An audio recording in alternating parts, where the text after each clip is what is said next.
আসসালামু আলাইকুম রহমতুল্লাহি ওবারাকাতুহ। তারেক রহমান এবং খালেদা জিয়ার দেখা হতে যাচ্ছে। তাদের অনুভূতিটা আসলে কেমন হতে পারে?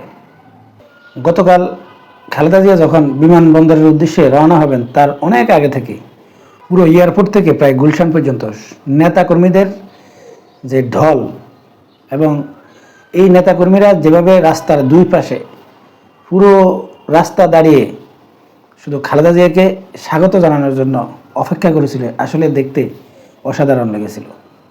আসলে এই খালেদা জিয়ার প্রতি বিএনপির নেতাকর্মীদের ভালোবাসা বা আগ্রহ থাকবে, এটা স্বাভাবিক। কিন্তু খালেদা জিয়ার কিছু অসাধারণ ব্যক্তিত্ব রয়েছে, যে ব্যক্তিত্বের কারণে প্রত্যেকটা দলের মানুষই কিন্তু খালেদা জিয়াকে আসলে অন্যরকম সম্মান করে এবং তার আলাদা একটা সম্মান রয়েছে।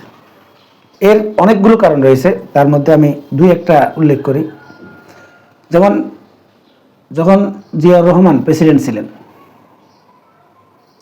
সেই সময় বলা হচ্ছিল যে জিয়াউর রহমান মারা যাওয়ার পর ভাঙা সুটকেস রেখে গিয়েছিল। এই ভাঙা সুটকেস রাখাটা, এটা হয়তো শুনতে আপনাদের কাছে স্বাভাবিক মনে হচ্ছে, কিন্তু এই জিনিসটা কিন্তু অস্বাভাবিক অনেক কিছুর ইঙ্গিত দেয়। কারণ একটা স্ত্রী যদি নির্লোভ হয়, তখন স্বামী কিন্তু সৎ থাকতে পারে। মানে জিয়াউর রহমান যখন প্রেসিডেন্ট ছিলেন, সেই সময় এই খালেদা জিয়া যদি লোভ করতেন বা তার যদি লোভ থাকতো, তাহলে অবশ্যই জিয়াউর রহমান কিছু না কিছু দুর্নীতির সাথে জড়ানোর প্রয়োজন হতো।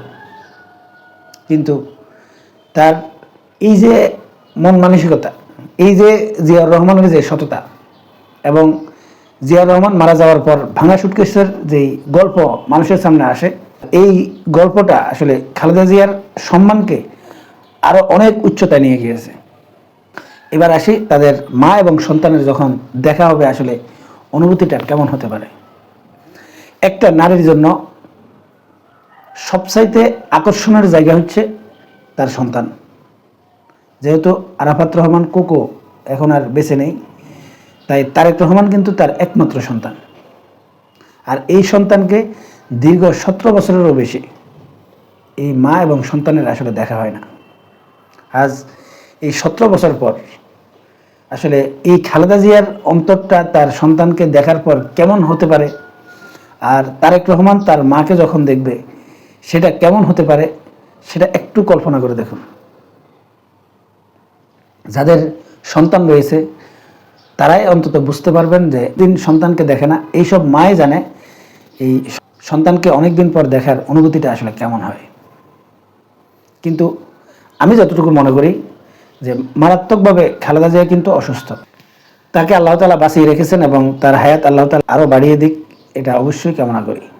কিন্তু আমার যতটুকু বিশ্বাস, যে একটা মানুষ যখন মনের দিক থেকে একটু আনন্দে থাকে, খুব উৎফুল্ল থাকে, তার অনেক রোগ কিন্তু এমনিতেই ভালো হয়ে যায়। যদি যখন খালেদা জিয়া আসলে তারেক রহমানের সাথে দেখা হবে, তার নাতি, তার পুত্রবধূ, এদের সাথে যখন তার দেখা হবে এবং অন্তরঙ্গ মুহূর্ত থাকবে, আমার মনে হয় সেই সময় খালেদা জিয়া কিন্তু প্রায় 80% ভালো হয়ে যাওয়ার কথা। আর আমি অবশ্যই আল্লাহ তাআলার কাছে দোয়া করি, আল্লাহ তাআলা এই খালেদা জিয়াকে সুস্থ করে আবারও বাংলাদেশের মাটিতে নিয়ে আসুক, এবং আমরা যাতে তার কিছু খেদমত আরও পাই, এবং এই দেশের জন্য, এই রাষ্ট্রের জন্য তিনি তার এই সততা যাতে আরও অনেক দিন যাবৎ দিতে পারে এবং সেটা ব্যবহার করতে পারে। আমি এইও দোয়া করি যাতে আল্লাহ তাআলা তাকে সুস্থ করে আবারও বাংলাদেশের খেদমত করার সুযোগ দেয়। আমি আল্লাহর কাছে দোয়া করি খালেদা জিয়াকে আল্লাহ তাআলা সুস্থ করে আবারও বাংলাদেশের মানুষের কাছে নিয়ে আসুক, এবং তিনি যাতে বাংলাদেশের মানুষের কল্যাণে আরও বহুদিন কাজ করতে পারে, এটাই আমার প্রত্যাশা। আজকের মতো এই পর্যন্তই। আল্লাহ হাফেজ।